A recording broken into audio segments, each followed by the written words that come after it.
I've learned as a tradesperson, and if you plan on being a tradesperson, you're going to learn this lesson too. So listen up, get your cup of tea, and let's get started. My name is Mr. London Plumber. I have been in the plumbing industry for over 23 years. I've got my own plumbing business. I am a brand ambassador. I am someone who has taught plumbing in colleges, and I am someone who has learnt plumbing as an apprentice. So I've got a lot of credentials, let's say, and things to say about this subject because it's a deep one.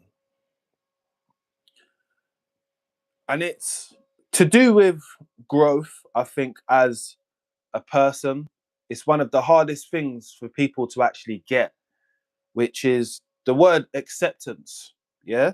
And you're going to hear me talk about and say that precise words many a times within this live stream. But I want you to understand how impactful that word is in general. Yeah. So, like I said, growing up as a plumber, there are many stages which you go through. One of them is growth. You don't realize to yourself, but you're growing when you're on every single job. You're learning something every time you go in and out of somewhere, or even talk or communicate with customers and people who you're around, right? And I've learned this firsthand.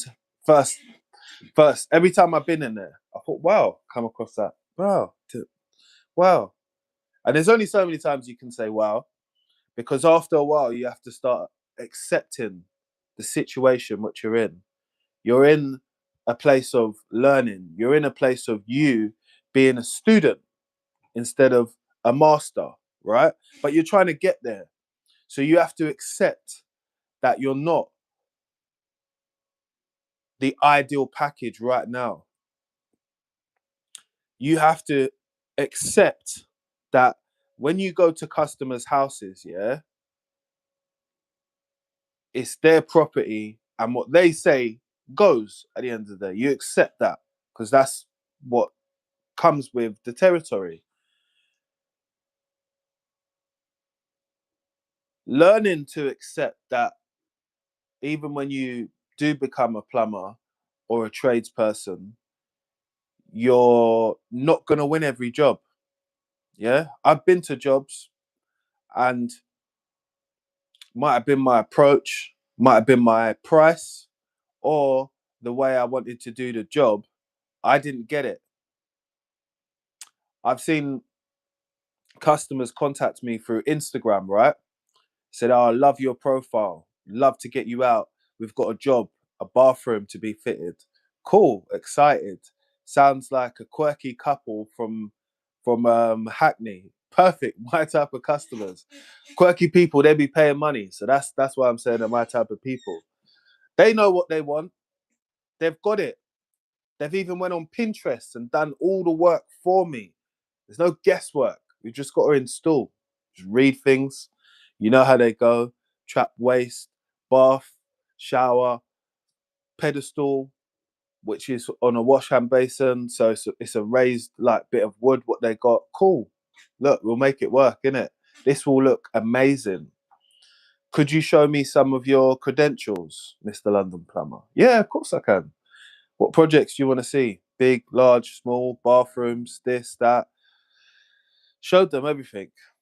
Great. We'll give you a call, yeah? Come out of there. I thought, nice. I like this. It'd be an easy job. Didn't get a call back. Went with someone else. Someone else was more confident. Someone else was more price competitive. Someone else was doing a better job at communicating. Someone else possibly looked more professional than me. I have to accept that. I have to accept that that was a bit of my time, what someone might class as wasted.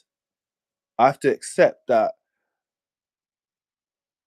I didn't smash it when I walked in there. I thought I did. But I just got to accept that, learn the lesson, and get better for the next time I do it or the next time I go into a property. Would I turn up with a notebook? Yes, 100%. Taking notes seems like that you're very in tune to the people, what they've got to say. And I've grown at this skill of being able to impress people when you see them, because half of the battle is getting there. So I've got the customer, I'm there now. Now it's just about showing off my skill and making sure that I'm the right person for them. So making them assure that they've picked the right person. That's my only prerogative in that part of that job. And sometimes you can get it right, sometimes you can get it wrong. And I've accepted that, like, at points I've got it wrong. But I've always said to myself, I'll get better for the next one. I'll do something different. I'll look more into the job. And that brings me on to my next point, which is as plumbers, yeah, we try and get all the jobs what come across us. Really want to do everything, right? Bit greedy, you know. But that's how you've got to pay your bills.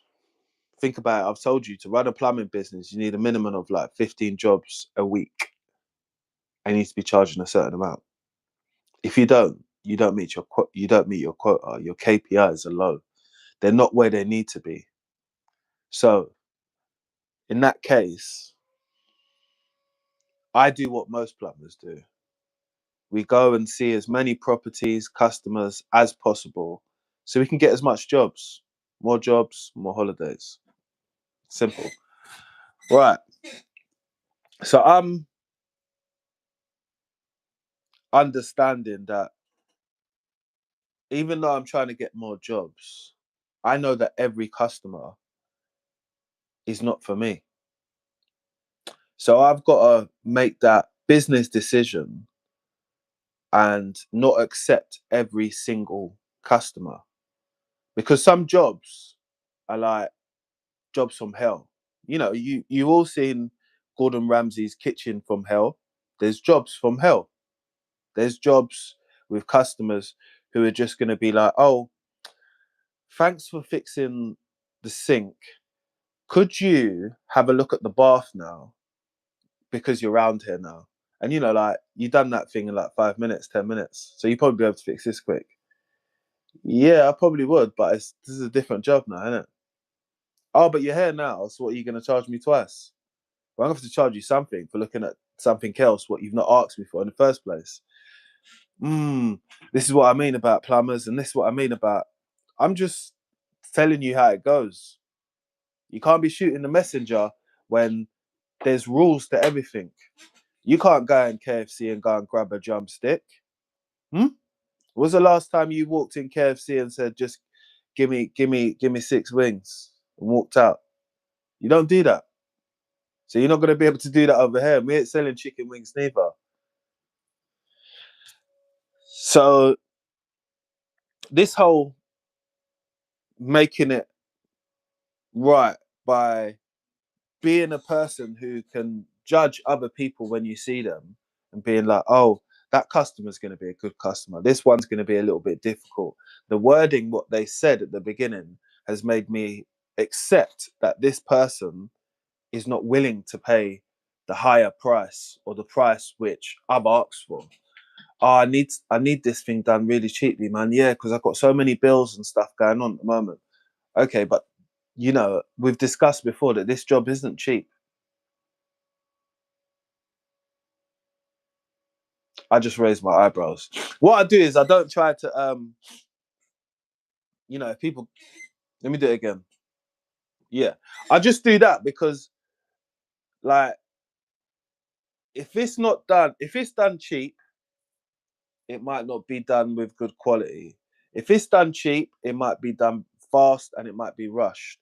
If it's done cheap, you're not getting quality. You know, And what ends up being sometimes is what the content which a lot of people tend to watch, which is tradespeople whiling out on people about payments, or the people not paying them properly or not paying them at all. It's it's like, I won't even call it rage beige content. I would just call it people, us tradespeople lashing out a little bit, because we can do it, because 99% of us know that we put blood, sweat, tears into the work what we do, and to be disrespected by someone who is not going to pay you because of any foreseen reason, it's going to get most people's backs up. Been working all week, you not giving me no money. How am I going to pay my bills? You as a person don't know what to do. So alarm bells ring, innit? Um, I can only tell people that I've been through that situation more times than I would like to remember. If I'm older than 35 now, yeah, I've been through this situation like 3, 4 times a year, because I'm trying to do so many jobs. And there are obviously one or two that stick with me. I worked somewhere for a while and done. This is when I first started doing lecturing. Yeah, I worked somewhere. It was a training center, a really bad training center. Anyway, um, you guys can look it up. It's called Access Training. Yeah, they were bumping people big time, but they were. When I mean bumping people, people are paying like 9 grand, 10 grand to get on a plumbing course, but it's the only one which runs on the weekend. So people didn't really have anywhere else to go. When we counted how many people were in one day, and this was on a Saturday, it was like 200 people. You do the maths. Mad amount of money. Mad. Anyway, I was shadowing another lecturer for me becoming a lecturer and getting hands-on experience. We had an agreement what they would pay me as a person who was coming into shadow, because I wasn't actually teaching, right? So while doing that, the person agreed to pay me a certain amount of money. When it come to the time of paying me, said I won't, not paying you. That's when just I was going nuts on him. I'm not gonna lie. It was a bit of money. It was over 5 grand. It was over 5 grand. So I was annoyed. But after time, I had to come to the acceptance that it's partly some of my own fault for trusting him. Like, this trade is full of, I'm gonna pay you the money, you shake your hand. Look in my eyes when you shake my hand, boy. You better pay that money, because if you don't, we'll come to your house. And that was my thoughts speaking out loud. That wasn't me doing that. Remember, I didn't go to people's house. Yeah, I didn't. Anyway, um, you can only act in a certain manner when you're working amongst people, because threatening people and then carrying on a certain way sometimes doesn't always doesn't always get you where you need to get to. People love to be the victim when they was the person who done the shit in the first place. Oh yeah, I was gonna sort it out for you, but you told me you was gonna punch my lights in. Well, but you owed me 5 grand. What do you think I was gonna say? Come round for a cup of tea? Not that I would use language like punch your lights in. My slang's a bit different. We all know that. But make sure you like, share, and subscribe, because you're getting an exclusive story time right now. Join the community, because when I do these live streams, I tell them out of my own life experience, and it's just me, camera on. There's no looking down for any script or nothing. I'm just giving you a bit of reality when it comes to the word acceptancy for me as a tradesperson who is a plumber. I had to accept at some point that this person weren't going to pay me. All it was doing was winding me up by seeing that invoice, 5,900 and something, not paid. Fuck. Supposed to take my girl on holiday. Them times there I planned to go to America. And I realized the eggs in one basket and allowing people to have that much control over finances, which were coming to me as a tradesperson, I can't do that again because it is a lump. And I know that some people, if they could not pay, they would not pay. Or if they don't feel like paying, or they feel like they've got you on some type of tight rope,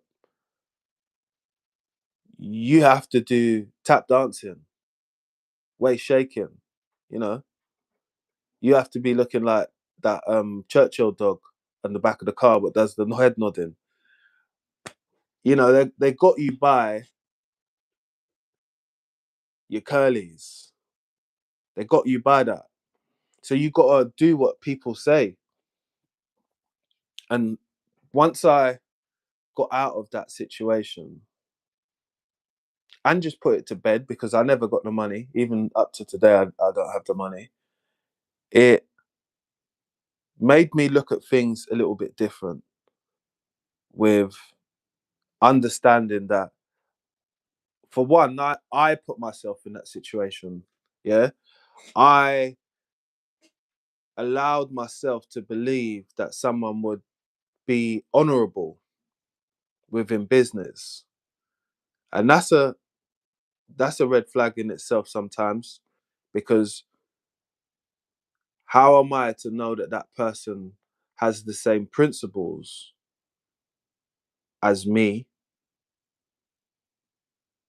And I don't really know that person, do I?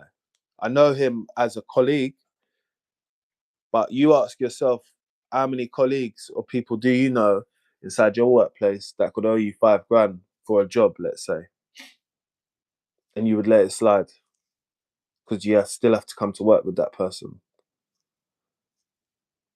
Elevator conversations will be tense. Yeah, but I had to let it go because, like I said, it was something which was playing on me for a couple of months, man. You know, that was a big hit to take.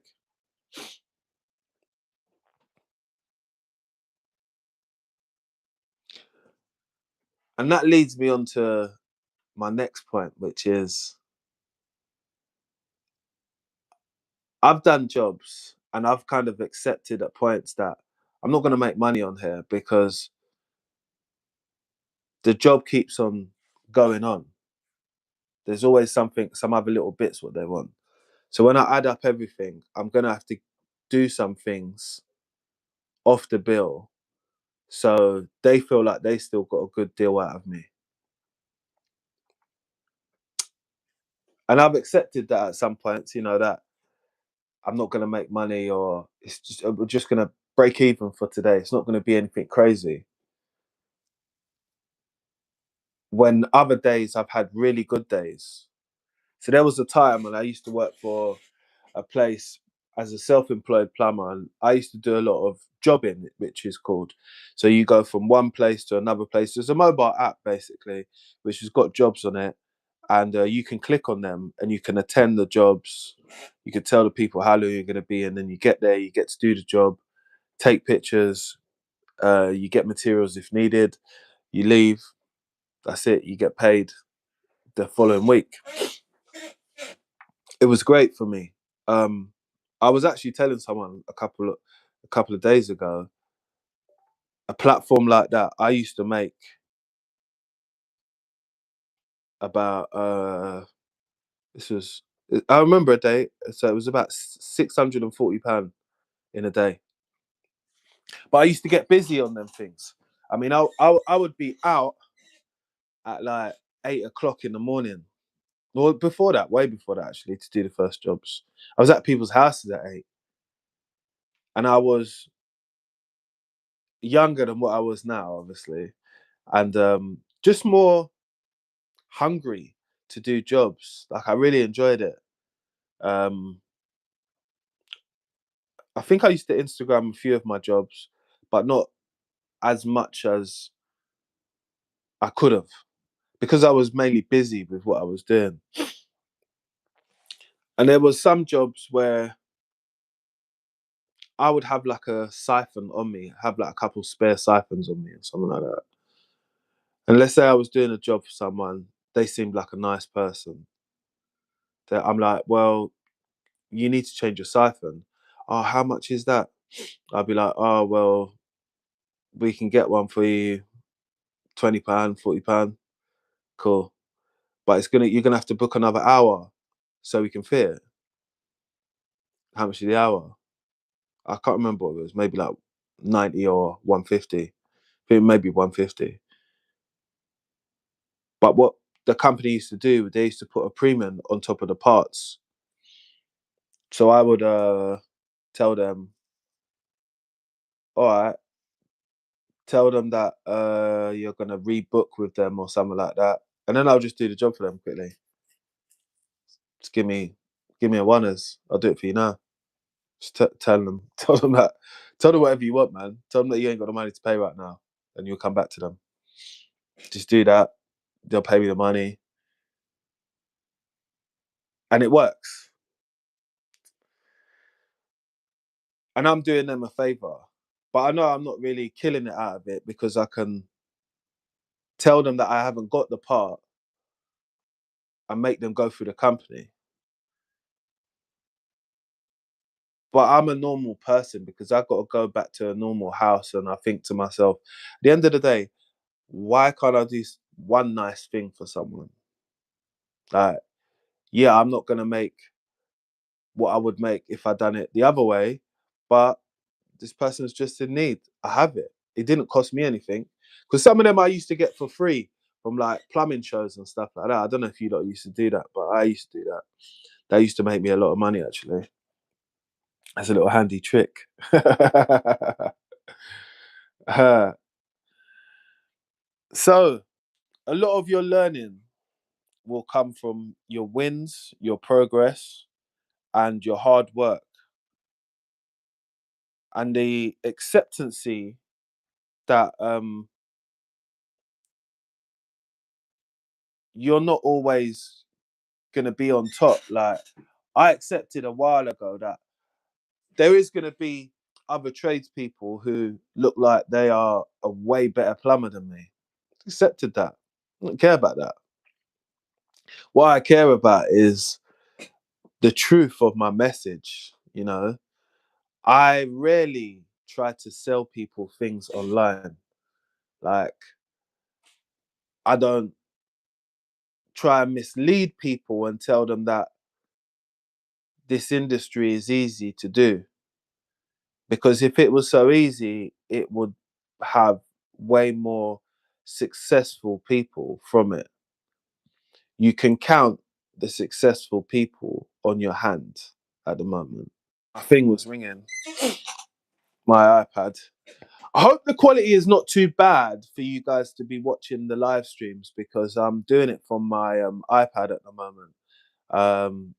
Gonna get my camera back soon, but it's just been some problems with my DJI. But anyway, enjoy. Make sure you lot are liking the stream, people, because when I come on and I tell stories like this, yeah, about acceptancy and learning that as a tradesperson, it's all from my own personal experiences. Like, I've accepted that there are some plumbers who've been plumbing longer than me, had a business, been successful, never went through the stuff what I've been through. Whether it's been accepting that I'm the only black plumber who works there, accepting that I have been scrutinized to a certain degree, but I'm just still getting on with it. Like accepting that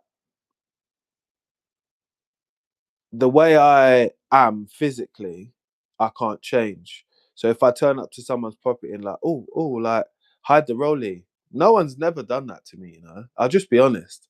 Like I used to work in Mayfair, yeah, and I still do because I was there yesterday. I don't know why I said that, but so I work a lot in Mayfair, St John's Wood, affluent areas, guys. Yeah, like areas where some of us might want to live one day. Let's say, right? And we was doing a job inside a property, and it was a blocked sink, yeah. And the guy had a bowl as you first come in, yeah. And the bowl had about, I don't know, 5 or 6 watches in it. I didn't really see too much because I'm just walking past, innit? Um, we walk in, we walk out, going to go and get some stuff. Had to get an elbow, had to pop back out after we had finished unblocking the leak, yeah. Um, unblocking the waste pipe, sorry. So I remember walking past it, saying to my friend, "You see what he's done?" And he was like, "What?" And I told him when we got outside, and he's saying he's basically moved his stuff, but we only went out one time, and he assisted us to the door. And when he came back, it wasn't there.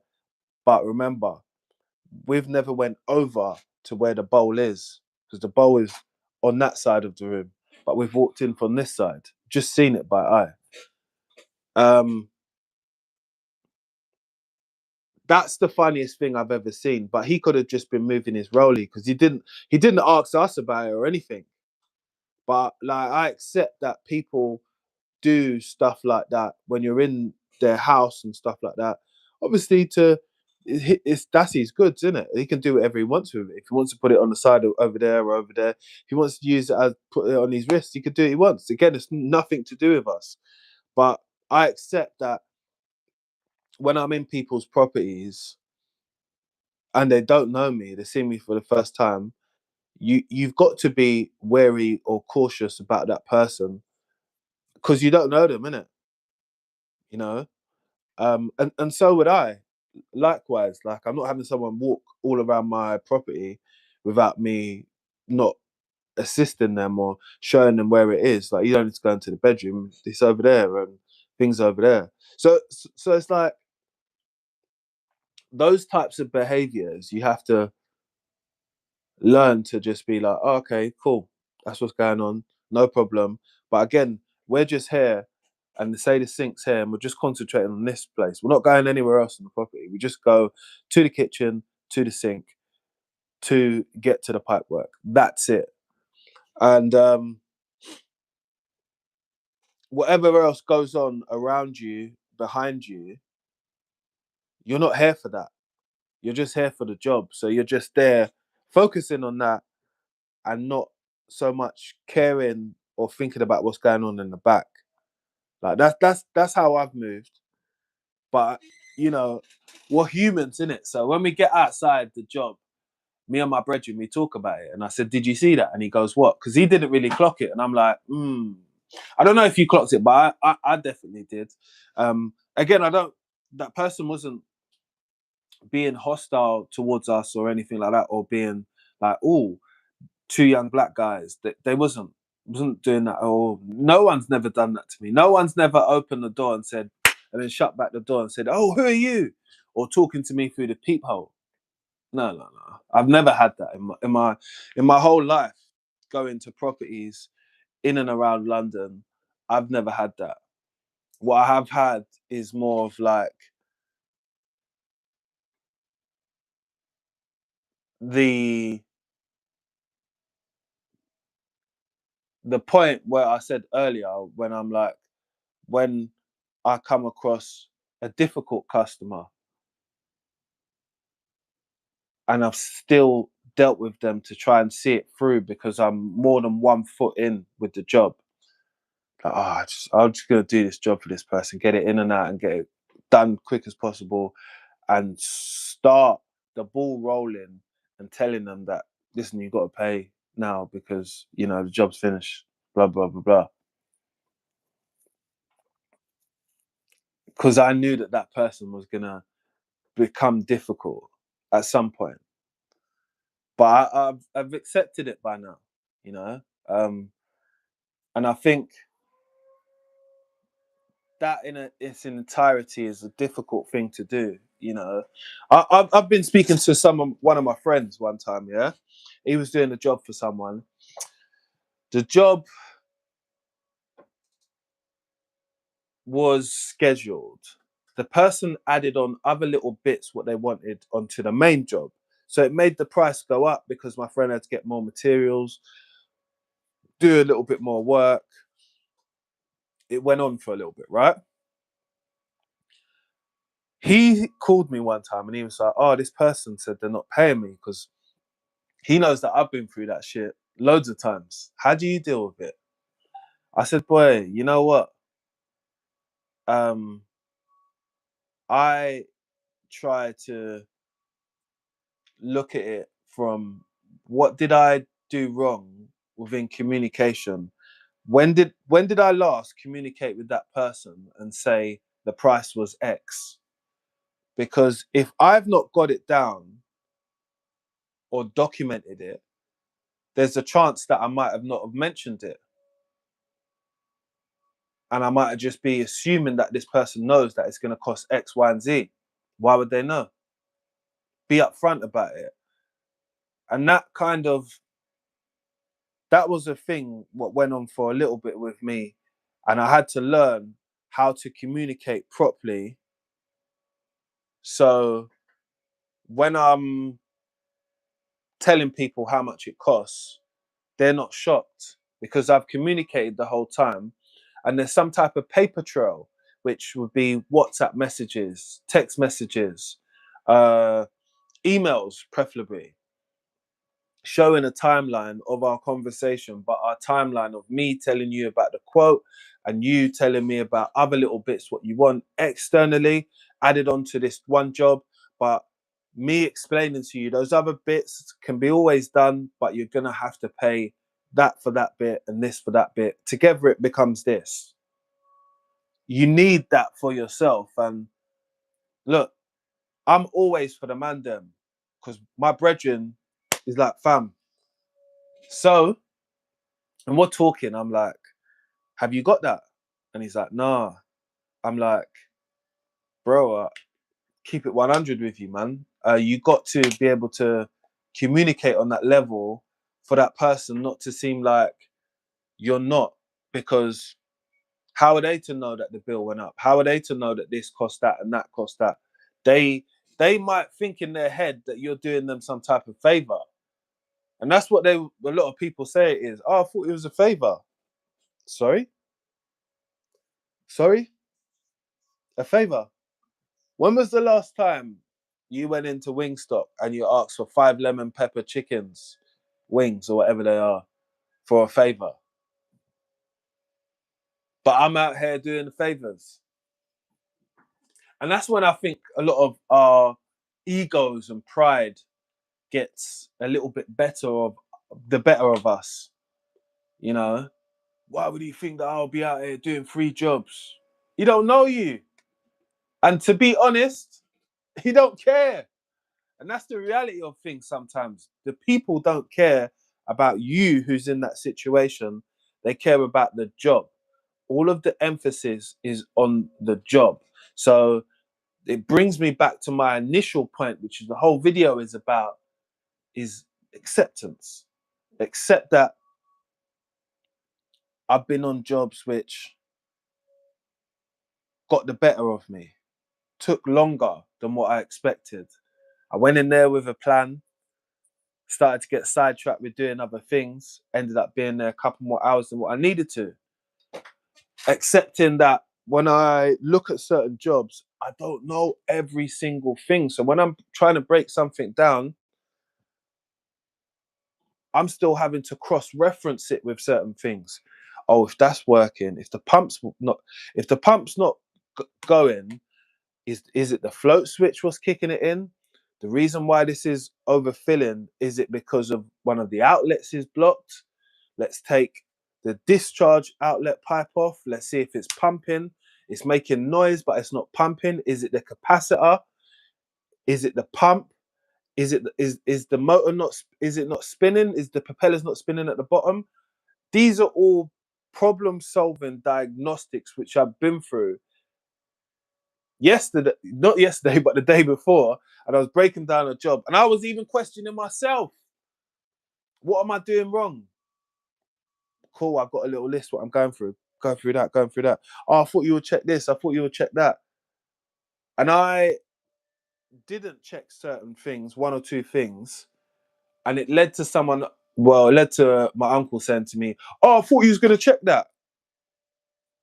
And I said, do you know what? I should have. You're right. I should have checked that. And I had to accept the point of someone else correcting me about something which I was on at the time.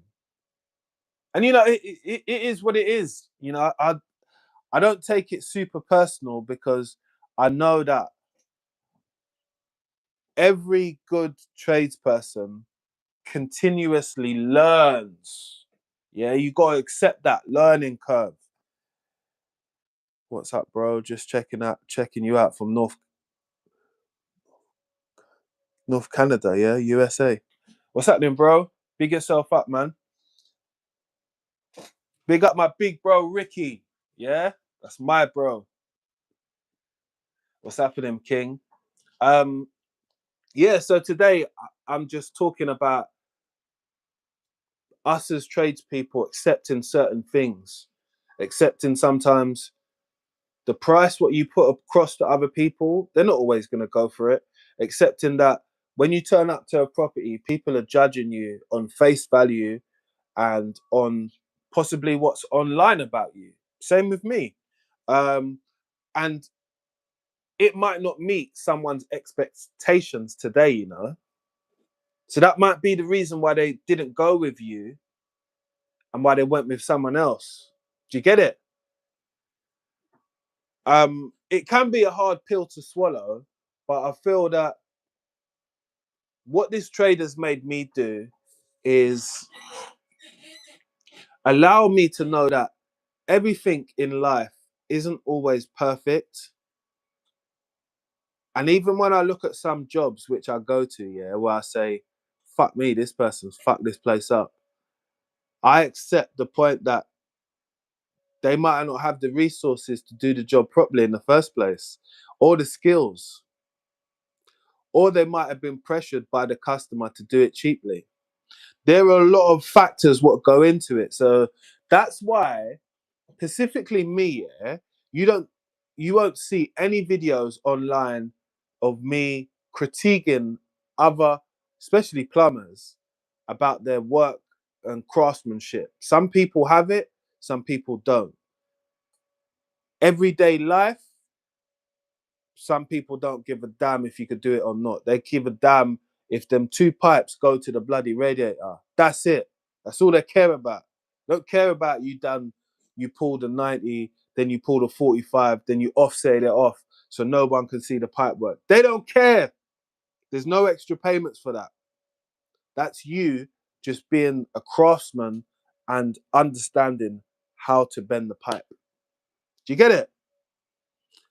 So my question to you all today on this live, what is something that you've learned from being a plumber or watching my video, what you've had to accept in life? I know it's a deep question. It could be anything, you know. I've accepted that I'm not going to be as big as Kai Cenat being a plumber. Yeah, it's been hard for me to accept that, but it is what it is. Nah, I'm joking. I've accepted that this trade has given me an experience which um, is humbling. And when I say humbling, I don't mean like putting myself down. I mean, I've been working in some of the top end places,